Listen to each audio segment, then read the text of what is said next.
My son Ryan pulled into my apartment complex at 2:15 that afternoon. I know the exact time because I'd been watching the parking lot since noon.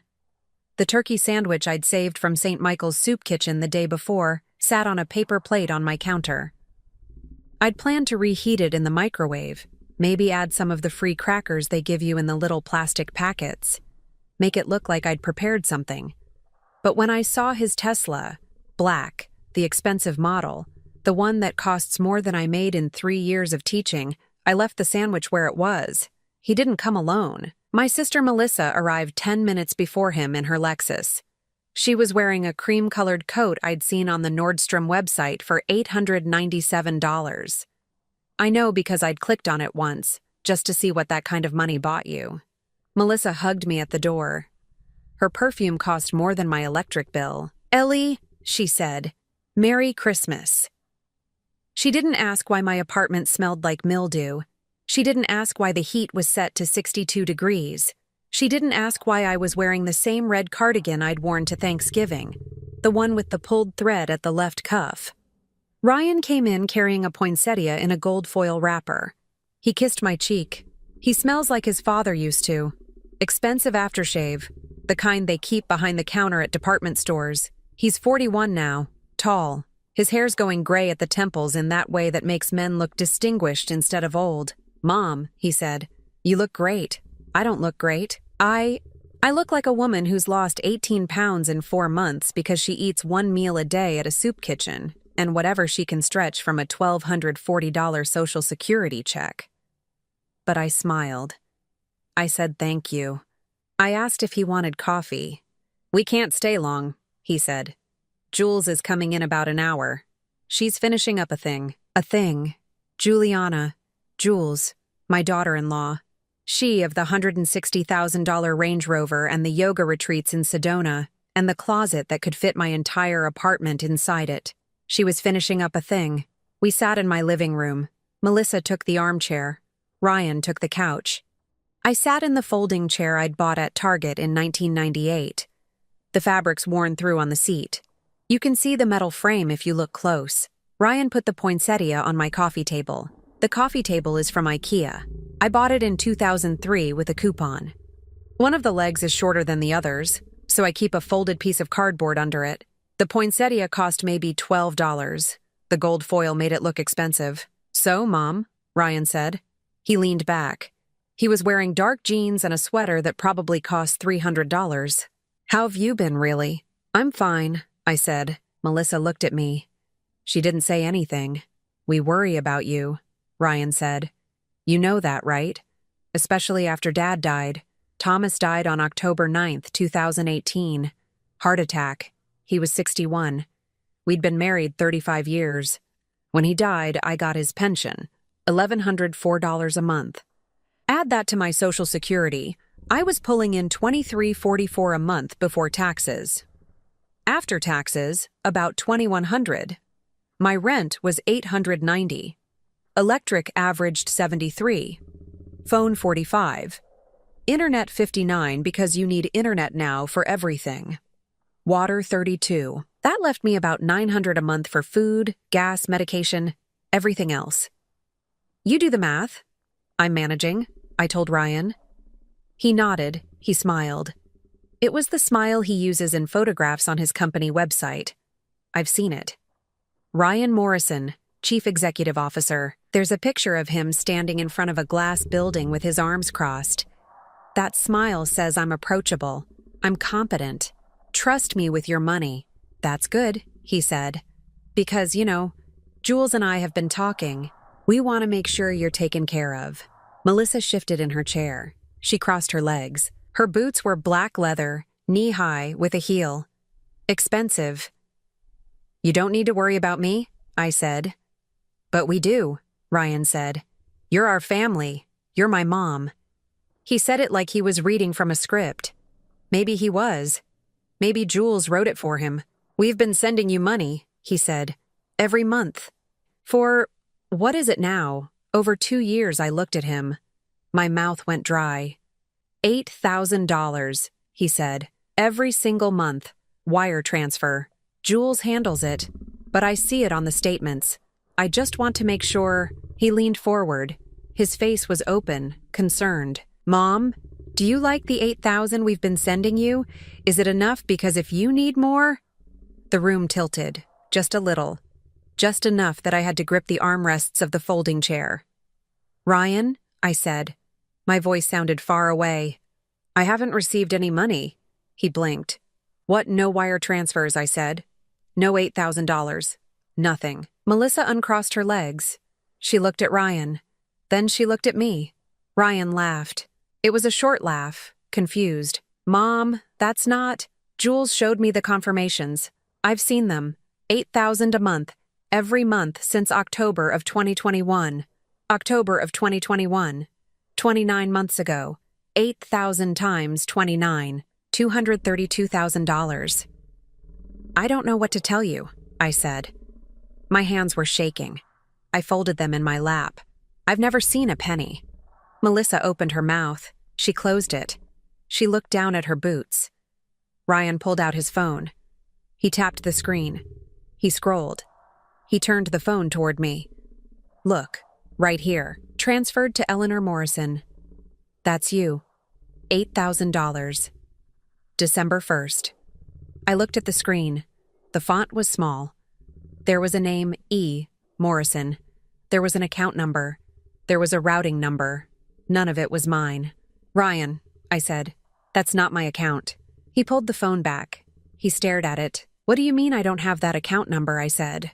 I bank at Wells Fargo. I've banked there since 1987. That's not my routing number. The silence in the room felt thick, heavy. Melissa stood up. Maybe there's been a mistake, she said. Her voice was too bright.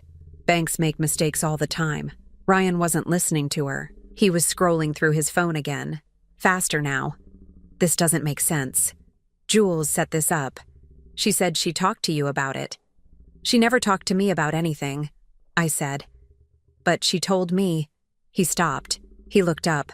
Where's the money been going? Then I don't know, I said. He stood up. He started pacing. 3 steps to the window. 3 steps back. Okay. There's an explanation. There has to be. I wanted to tell him the explanation. I wanted to say, your wife is lying.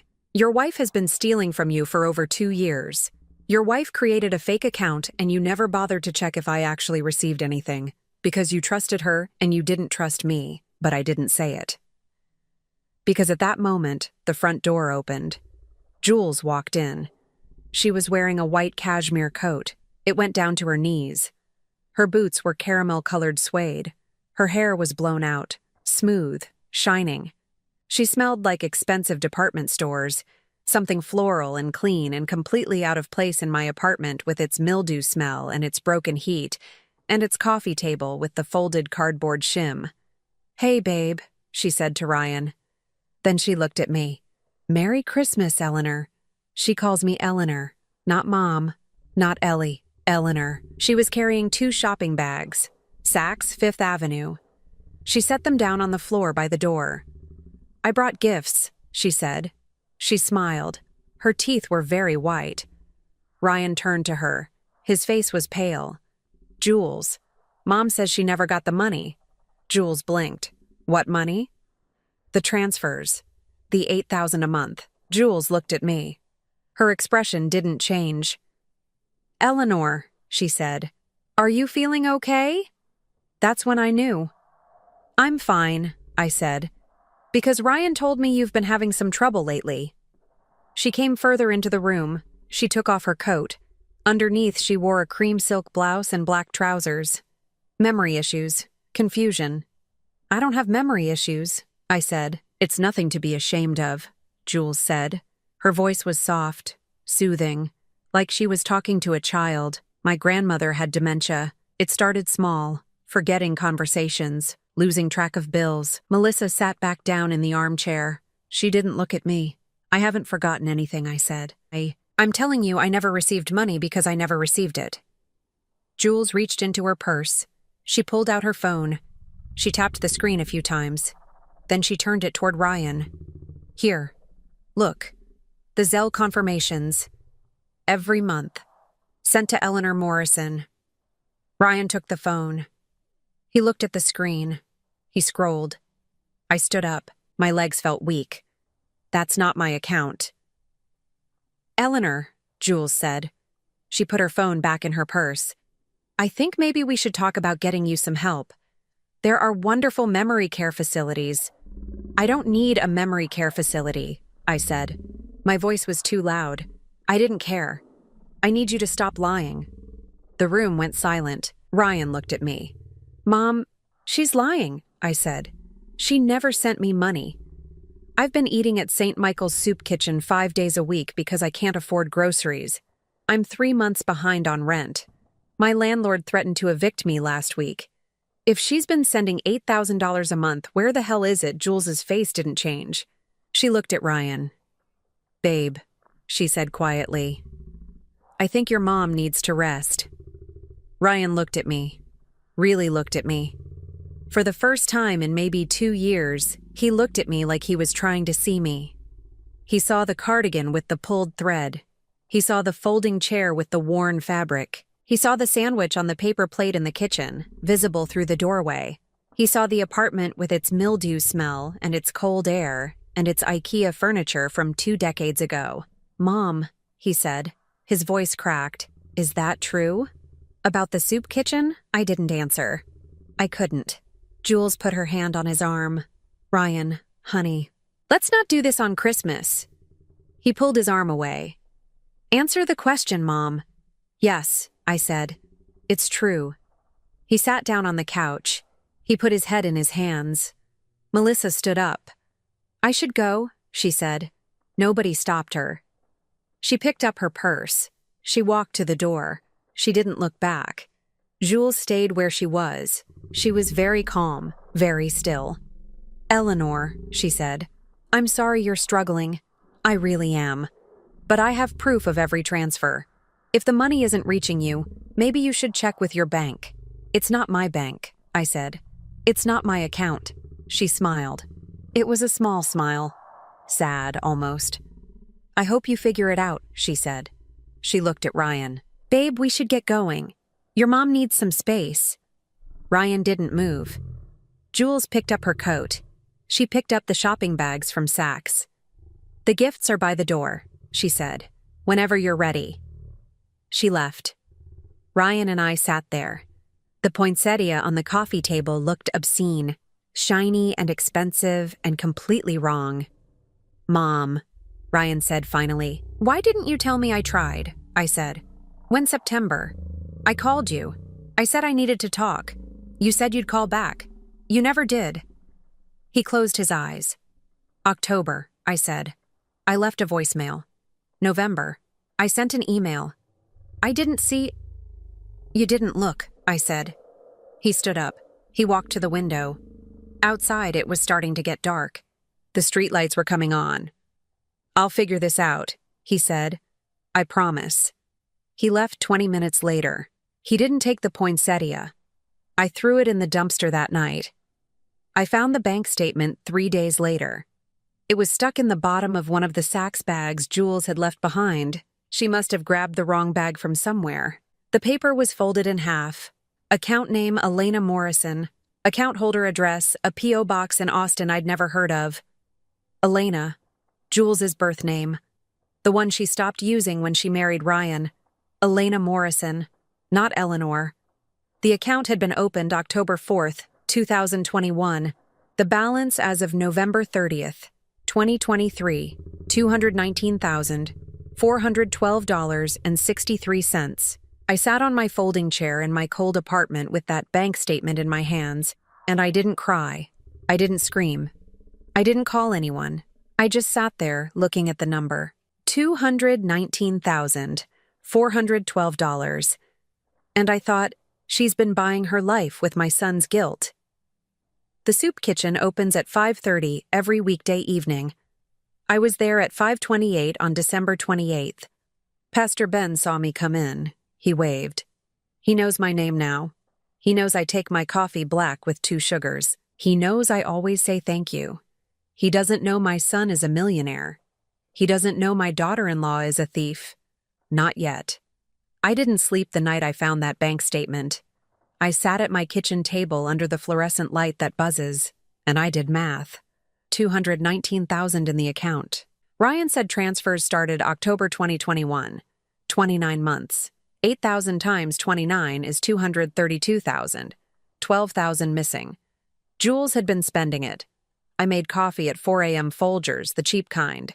$6.49 at H-E-B. I measure careful. 2 tablespoons, not 3. Because it needs to last through January. I sat there drinking it black because I was out of milk, and I thought about 1999. Ryan got accepted to Stanford that year. Tuition, $24,891. Room and board another $8,500. 4 years, $144,000 total. Thomas and I took out loans. Parent plus loans in our names. $89,347 by graduation. Interest rate, 7.9%. Monthly payment, $836. I'm still paying it. Thomas died before we finished. The loans didn't die with him. I've paid $836 every month for 5 years. I owe $72,000 now. Ryan doesn't know. I never told him. I picked up my phone. I almost called Ryan. Then I remembered Jules standing in my living room saying I had memory issues. I put the phone down. At 9:30, I took the bus downtown. $25. The bank statement listed P.O. Box 447. I needed to know who rented it. The postal worker said I needed a police report. I couldn't afford another bus ride that day. I had $43 until January 3rd. I called Melissa instead. She didn't answer. I left a voicemail. She called back 6 hours later. I found a bank statement, I said. Account under Elena Morrison. You knew, didn't you? Silence. How much did she pay you, Missy? $42,000, she said finally. Last June.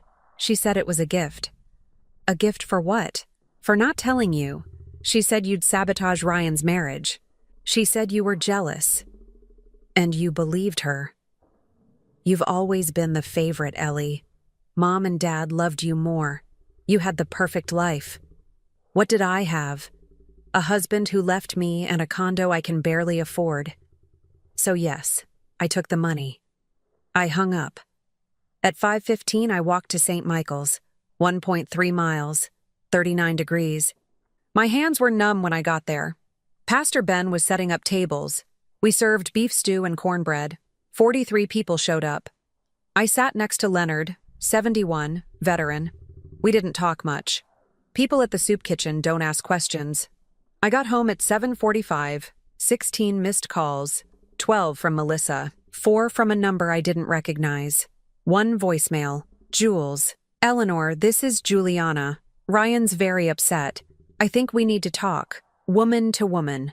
Mozart's coffee tomorrow at 10 a.m. Don't involve Ryan any further. You're confusing him. If you care about your son at all, you'll meet me. Alone. I texted back. I'll be there. She responded in 30 seconds. Good. Come alone. And Eleanor? Be very careful what you say. Dementia's a terrible thing. Ryan would hate to make difficult decisions about your care. I screenshot the message, emailed it to myself. At midnight, I couldn't sleep. I went to my closet, found the cardboard box from the top shelf. Inside, letters, birthday cards, photos, a blue crocheted blanket from when Ryan was born. At the bottom, a letter dated June 4th, 2005. Ryan's Stanford graduation. Dear Mom and Dad, thank you for everything, for believing in me, for sacrificing so much. I promise I'll take care of you both when I'm successful. You'll never have to worry about money again. I love you. Ryan. I read it 5 times under the buzzing kitchen light. Then I folded it up and put it in my wallet. Tomorrow I'd meet Jules at Mozart's Coffee. I'd sit across from her and listen to her threats. But tonight, I had that letter. Because I was going to need it. Mozart's Coffee sits right on the lake. Pretty place. Floor-to-ceiling windows. Expensive pastries under glass. People in athleisure drinking $7 lattes. I got there at 9:45. Took 2 buses. $2.50. Jules was already seated. Outside table, even though it was 41 degrees. She wore a camel-colored coat and sunglasses. A cappuccino sat in front of her, untouched. I sat down across from her. "Eleanor," she said. She didn't take off the sunglasses. "Thank you for coming. What do you want?" I said. She smiled. "I want to help you. Help me. You're clearly struggling. Ryan's worried sick. Melissa told me you accused me of, what was it? Stealing? It's concerning behavior. I found the bank statement," I said. "Eleanor Morrison, that's you." She took a sip of her cappuccino, slow, calm. "I don't know what you're talking about. P.O. Box 447, $219,000. Eleanor," she leaned forward. "You need help, professional help. There are very nice facilities, memory care units. I've already researched a few. Cedar Springs has excellent reviews." My hands were shaking. I put them in my lap. "Ryan won't let you do that," I said. "Ryan will do what's best for you," Jules said. "And frankly, if you keep making accusations, if you keep trying to damage our marriage, he won't have a choice. A judge will see an elderly woman, confused, unable to care for herself, living in squalor, eating at soup kitchens. It's textbook decline." She stood up, dropped a $10 bill on the table. "Think very carefully about your next steps," she said. "I'd hate for this to get ugly." She left. I sat there for 20 minutes. A waitress came over, asked if I wanted anything. I said no. She took the $10 Jules left. I watched her walk away. I took the bus home. When I got to my apartment, there was a notice on the door. Yellow paper. Final notice to pay rent or quit premises. I had 72 hours. $2,670. 3 months overdue. I didn't have it. I called my landlord, got voicemail, left a message asking for more time. He didn't call back. That night, I packed a bag. 1 change of clothes, toothbrush, the blue blanket from Ryan's baby box, the red cardigan. I left everything else. January 7th, 2024. That's the day I became homeless. I slept in my car the first night. Honda Civic, 2009, 183,000 miles. The heat doesn't work. I parked behind a Walmart off I-35, used the blue blanket. It smelled like mothballs and old cotton. I didn't sleep. Too cold. I kept the engine running for 20-minute intervals. Couldn't afford to waste gas. Second night, I went to the church. St. Michael's has a shelter program. Basement. 18 cots. First come, first served. I got there at 4:30 p.m. Got the last spot. The woman next to me was maybe 30. She had a black eye. She didn't talk. Just lay there staring at the ceiling. I lay there too. The blanket they gave me was thin, polyester. It crackled when I moved. Someone 3 cots over was coughing, deep, wet coughs that didn't stop. I thought about my apartment, the folding chair, the IKEA coffee table, the kitchen with the buzzing light. I'd lived there 11 years. Now someone else would live there. Pastor Ben found me on the 4th night. I was sitting in my car in the church parking lot. 7 p.m., January 10th, 18 degrees outside. He knocked on my window. I rolled it down. "Eleanor," he said. "How long have you been out here?" "A while," I said. "Come inside." "Shelter's full," I checked. "Come inside anyway." He took me to his office. Small room, desk, 2 chairs, space heater. He turned on the heater, pointed to a chair. "Sit." I sat. He made tea, Lipton, added honey, handed me the mug. "Talk," he said. So I talked. I told him about Ryan, about Jules, about the $232,000, about Melissa, about the bank statement and the threats and the notice on my door. He listened, didn't interrupt. When I finished, he said, "Do you have evidence?" Bank statement. Screenshot of Jules's text message. Letter from Ryan. "Good. You need a lawyer." "I can't afford a lawyer." "I know someone," Pastor Ben said. "Pro bono. She helped my sister last year. Let me call her." "Why are you helping me?" I asked. He looked at me. Really looked at me. "Because you show up," he said. "Every week. You help set tables. You say thank you. You don't complain. And because no one should have to sleep in their car when their son's a millionaire." I started crying.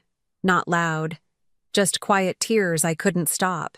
He pushed a box of tissues across the desk. "We'll figure this out," he said. That night, I slept on the cot in the church basement. The woman with the black eye was gone. Someone new was in her spot. A man, maybe 60. He snored. I lay there holding the blue blanket, the one I'd crocheted 38 years ago when Ryan was born. It still smelled like him somehow, like baby powder and milk and hope. I thought about Jules in her camel coat, her $7 cappuccino, her threat about memory care facilities, and I thought, she's wrong. I'm not declining. I'm not confused. I'm awake. For the first time in 5 years, since Thomas died, since Ryan stopped calling as much, since I started shrinking into this small, quiet life, I was awake, and I was angry. Pastor Ben's lawyer friend called me 2 days later. Her name was Diane. She wanted to meet. I said yes. Diane Martinez met me at a Denny's on January 15th. She was 52, gray hair in a bun, reading glasses on a chain. She ordered coffee and eggs, told me to order whatever I wanted. She was paying. I got the senior breakfast, $4.99, scrambled eggs, bacon, toast. "Pastor Ben says you have documentation," Diane said. I pulled out the folder. Bank statement, screenshot of Jules's text, Ryan's letter from 2005. She read everything, twice. Then she looked up. "This is fraud," she said. "Identity theft, possibly elder abuse depending how we frame it. Can we prove it? We'll need more. Bank records showing the account creation, signature cards. If she forged your signature, that's a felony." She tapped the bank statement. "This P.O. box. We can subpoena rental records." "How long does that take?" "Weeks, maybe a month." She looked at me. "You have somewhere to stay?" "The church shelter." She wrote something in her notebook. "I'll file a request with the bank today. In the meantime, don't contact Jules. Don't contact Ryan. Let me handle communication." "Ryan's been calling," I said. 13 times this week. "Don't answer. Not yet." She closed her notebook. "Eleanor, I need to ask. Do you want to press charges? Criminal charges? If we prove fraud, Jules could go to prison." I thought about it. Jules in an orange jumpsuit. Jules in a cell. Jules losing everything. "I don't know yet," I said. "Fair enough. Let's get the evidence first." She left 40 minutes later. I sat there finishing my coffee. It was warm in Denny's. The waitress kept refilling my cup. I stayed until noon. 3 days later, Diane called. "Got the bank records. Signature on the account application isn't yours. It's not even close." She didn't try hard. "What now?" "Now we document everything. I need you to write down every interaction with Jules. Dates, times, what was said, everything." I spent that night in Pastor Ben's office writing, 4 pages front and back. Every conversation since Ryan's wedding, every missed call, every text message. January 22nd. I was at the soup kitchen helping with dishes when my phone buzzed. A news alert. Austin Tech CEO's wife hospitalized after fall. I clicked the link. Juliana Morrison, 37, wife of software entrepreneur Ryan Morrison, was treated at Del Seaton Medical Center yesterday after slipping on ice outside the Whole Foods on Lamar Boulevard. Morrison sustained a fractured right wrist and multiple contusions. She was released after treatment. A representative for the Morrison family declined further comment. I read it 3 times. Then I went back to washing dishes. Pastor Ben came up beside me. "You see the news?" "Yeah." "You feel bad about it?" I thought about Jules in her camel coat, her $7 cappuccino, her threats. "No," I said. He nodded. "Good." That night I Googled Jules's Instagram. She'd posted a photo, her arm in a cast. Caption, "Reminder to slow down and be present. Grateful for modern medicine and my amazing husband." 4,200 likes. Someone in the comments, "Sending healing vibes." Another, "You're so brave." I closed the app. February 3rd. Diane called again. "I've got everything. Account opened October 4th, 2021. Forged signature. $232,000 transferred over 29 months. She spent $12,588 of it. The rest is sitting there. What about the P.O. box? Rented under your name. Different signature. Also forged. She used a fake ID. How did she get a fake ID with my name? Probably made it online. It's not hard. Diane paused. Eleanor, I need to know. What do you want to do with this information? I thought about Ryan, about the night he graduated from Stanford, about his letter. I'll take care of you both when I'm successful. I want to tell Ryan first, I said, before lawyers, before police. I want him to hear it from me. That's risky. I know. Jules will deny everything. She'll say you fabricated documents. She'll say you're mentally incompetent. Let her try. Diane was quiet for a moment. Okay. When? Soon, I said. I'm working on something. The something was Ryan's birthday, March 12th. He'd be 42. For the last 20 years, I'd baked him a coconut cake, his favorite. Even last year, when I could barely afford the ingredients, I'd made it. This year would be different. I started planning, not the cake, something bigger. Ryan's company was hosting a ribbon-cutting ceremony for their new office building March 8th. I'd seen it on their website. Big event. Press coverage. Ryan giving a speech. 200 people invited. I emailed the company's PR contact. Said I was Ryan Morrison's mother. Said I had something important to share about the Morrison family's charitable work. Asked if I could say a few words at the ceremony. They said yes. February 20th. I was folding clothes at the shelter. They let me volunteer in exchange for staying there. When Ryan called again. 27th time since Christmas. This time, I answered. Mom? His voice cracked. Where are you? I've been trying to reach you for 2 months. I'm fine, I said. You're not fine. Jules told me about the meeting. She said you made accusations. She's worried about you. I'm worried about you. Ryan, I need to tell you something. What? I almost said it. Almost told him everything right there. But I stopped. I'll see you March 8th, I said. At your ribbon cutting. You're coming? Yes. Mom, that's great. Jules will be there. Maybe you two can talk. Clear things up. Maybe, I said. I hung up. Pastor Ben found me an hour later. I was sitting in the church sanctuary. Empty. Quiet. You okay? He asked. I'm going to destroy her, I said. In front of everyone. In front of Ryan. In front of cameras. He sat down next to me. You sure that's what you want? She took everything. My money, my son, my dignity. She threatened to lock me up. And you want revenge. I want justice. Sometimes they're the same thing, Pastor Ben said. Sometimes they're not. Which is this? He looked at the cross hanging above the altar. I guess we'll find out. March 8th, 2024. I woke up at 5 a.m. in the church shelter. Put on the red cardigan, the one with the pulled thread. I'd washed it the night before in the church bathroom sink. It still had a stain on the cuff. I wanted Jules to see it. The ribbon cutting started at 11. I took 2 buses, got there at 10:30. Ryan's new building was all glass and steel. 6 stories, a banner out front, Morrison Tech Solutions, building the future. 200 people on the lawn, reporters, cameras, a stage with a podium, red ribbons stretched across the entrance. I stood in the back, waited. Ryan took the stage at 11:15. He wore a navy suit. He looked tired. There were circles under his eyes I could see from 50 feet away. Thank you all for being here, he said into the microphone. His voice echoed. 5 years ago, Morrison Tech was 3 people in a garage. Today, we're 60 employees, revenue of $18 million. And this building represents our commitment to Austin, to innovation, to...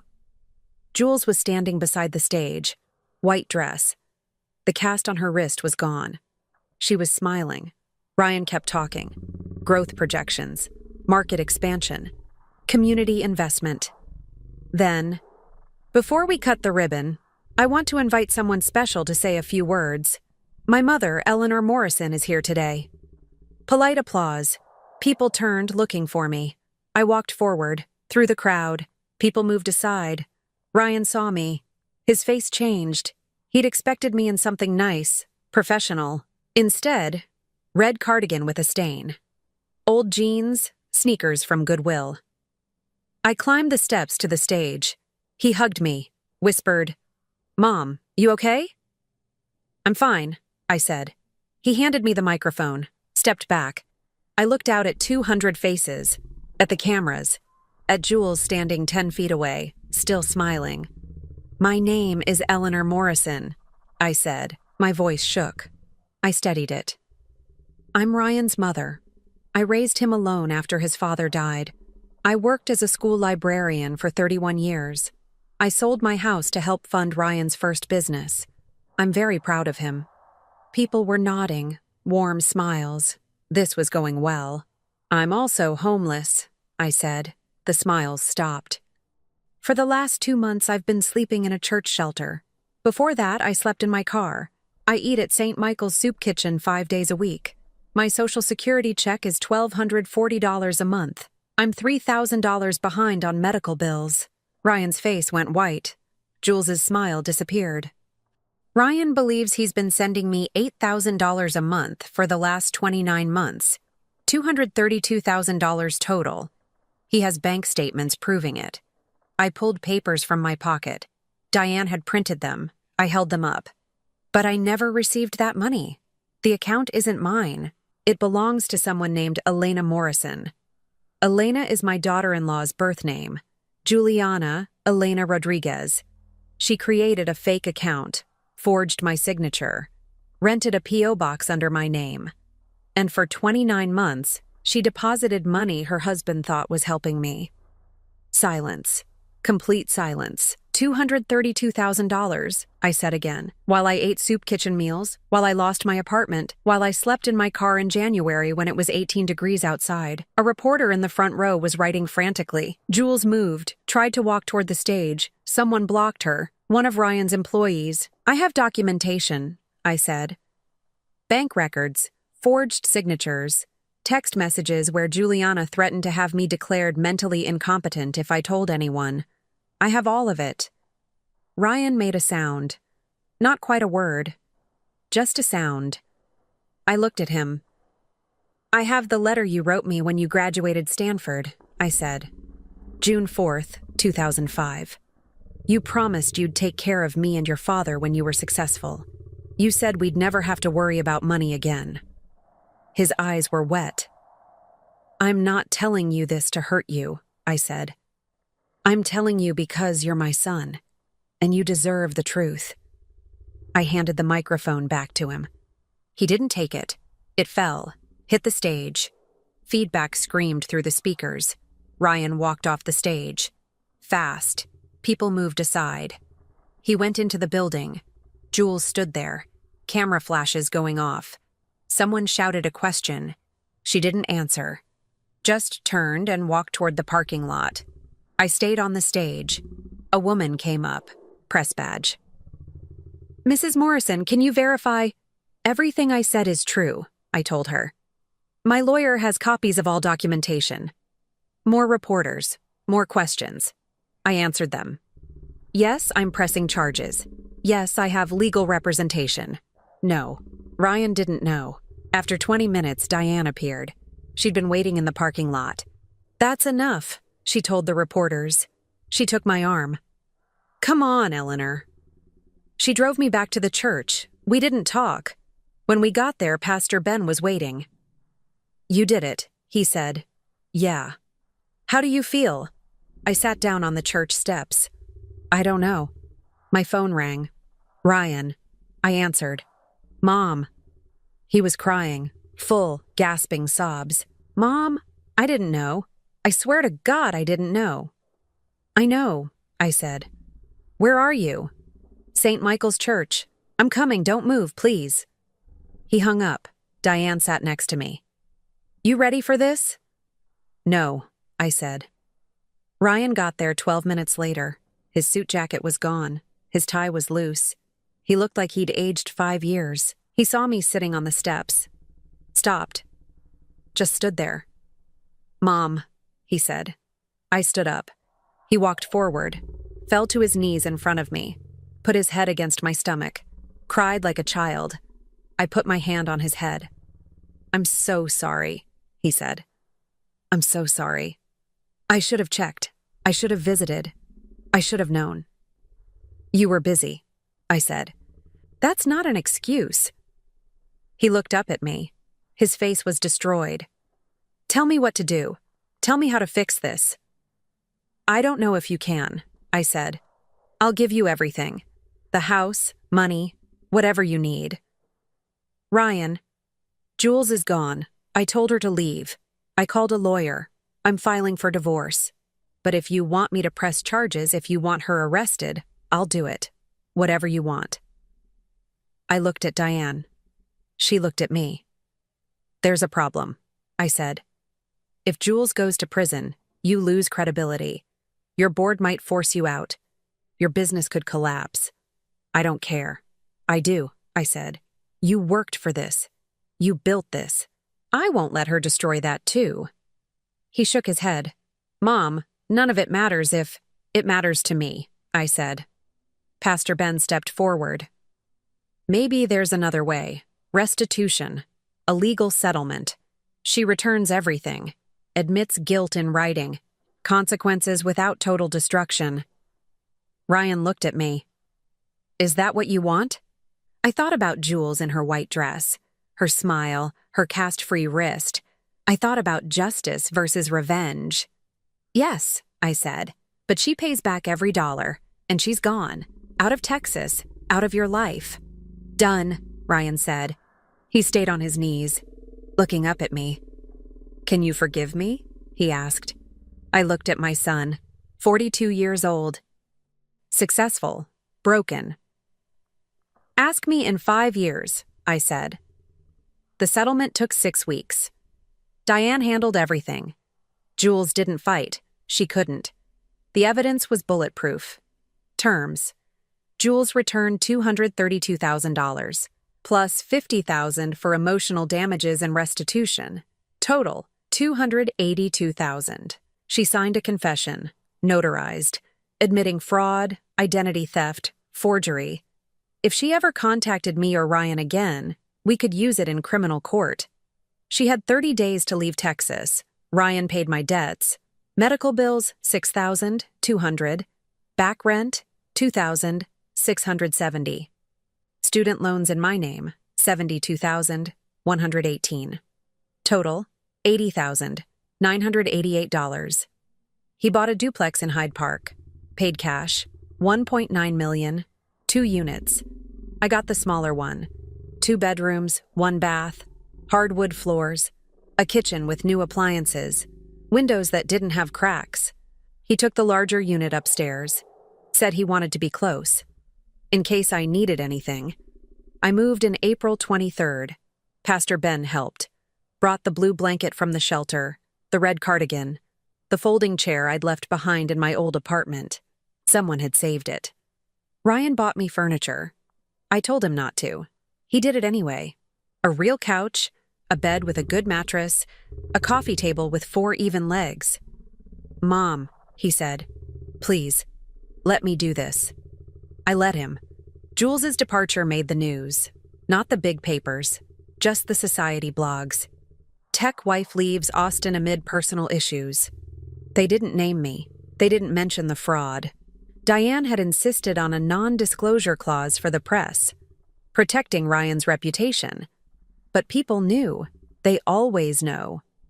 3 weeks after I moved in, I saw Jules's jewelry go up for auction, estate sale, online.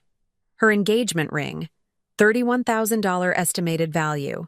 Her Cartier bracelet, $18,000. Her Hermes bags, $4,000 to $12,000 each. I watched the auction. The ring sold for $8,200. A woman in Dallas bought it. I called her. Don't ask me how I got her number. Diane has connections. I'll give you $10,000 for that ring, I told her. It's worth $30,000, she said. It's worth whatever someone will pay. I'm offering $10,000. She thought about it. $12,000. Deal. I picked it up in person. drove to Dallas, gave her a cashier's check. When I got back to Austin, I took the ring to Pastor Ben. St. Michael's is doing a fundraiser, I said. Raffle. Put this up. All proceeds to the soup kitchen. He looked at the ring, looked at me. Eleanor? Please, I said. They raffled it in June. Tickets, $20 each. They sold 943 tickets. Raised $18,860. A woman named Gloria won. Retired teacher. She cried when they called her name. I was there, in the back, watching. Jules never knew, but I did. And that was enough. Ryan started therapy in May, twice a week. He asked if I'd go with him sometimes. Family sessions. I said yes. The therapist's name was Dr. Patel. Small office, comfortable chairs. She asked Ryan why he hadn't noticed. I was busy, he said. I trusted Jules. I thought Mom was fine. Did you ask her if she was fine? Long silence. No, he said finally. Not really. Dr. Patel looked at me. Eleanor, what would you like Ryan to understand? I thought about it. About 29 months. About soup kitchens and shelter cots and 18-degree nights in a Honda Civic. That I didn't disappear, I said. I was here the whole time. You just stopped looking. Ryan cried. Again. He cried a lot those first months. I'm looking now, he said. I know, I said. July 4th. Ryan asked if I wanted to come to a barbecue. His house. Just us. I said yes. He grilled burgers, made potato salad. We ate on his patio, watched fireworks from the neighborhood. Mom, he said, can I ask you something? The soup kitchen. Do you still go? Once a week, I said, to volunteer. Why? Because people there need help, and because it reminds me. Of what? That I survived, I said. He nodded, didn't say anything else. We sat there, watched the sky light up, red and blue and white. After a while, he said, Do you think you'll ever forgive me? Really forgive me? I looked at him. 42 years old. My son. Still my son. I don't know, I said. Ask me in 5 years. Fair enough. August, I got a letter. No return address. Postmark, Seattle, Washington. Inside, one sentence. I'm sorry. No signature. I knew the handwriting. Jules. I burned it in my kitchen sink. September 12th, Ryan's birthday. I baked him a coconut cake. His favorite. Brought it upstairs. He opened the door, smiled. You remembered, he said. I always remember. We sat at his kitchen table, ate cake, didn't talk much. Before I left, he said, Thank you, Mom. For what? For not giving up on me. I looked at him, at this man I'd raised, who'd forgotten me, who'd remembered. You're my son, I said. I couldn't give up even if I tried. I went back downstairs, to my apartment, my home. I made tea, sat on my couch, the real one, with cushions that didn't sag. My phone buzzed. Text from Melissa. Can we talk? I stared at it for 5 minutes. Then I typed, Not yet. She didn't respond. Maybe someday. Maybe never. October. 6 months since the ribbon cutting. 6 months since everything broke open. I was folding laundry when Ryan knocked. He was holding something. The blue blanket. The one I'd crocheted in 1983. I washed it, he said. Thought you might want it back. I took it. It smelled like lavender detergent. Like home. Thank you, I said. He stood there. Awkward. Like he didn't know if he should leave or stay. Ryan, I said, you can come in. You don't have to ask. He came in, sat on the couch, looked around. You made it nice here, he said. You made it possible, I said. We sat there, the blue blanket between us on the couch. Mom, he said quietly. Are we going to be okay? I thought about it. Really thought. I think so, I said. Eventually. How long is eventually? However long it takes, I said. He nodded, stood up, went to the door, turned back. I love you, Mom. I know, I said. I love you too. He left. I sat there with the blue blanket in my lap, the blanket I'd made when he was born, when everything was simple, when love was enough. Maybe it could be enough again. Maybe not. But we were trying, and for now, that had to be enough. What would you have done in Eleanor's position? Would you have pressed criminal charges or taken the settlement? Have you ever been betrayed by family? Share your story in the comments. Your voice matters.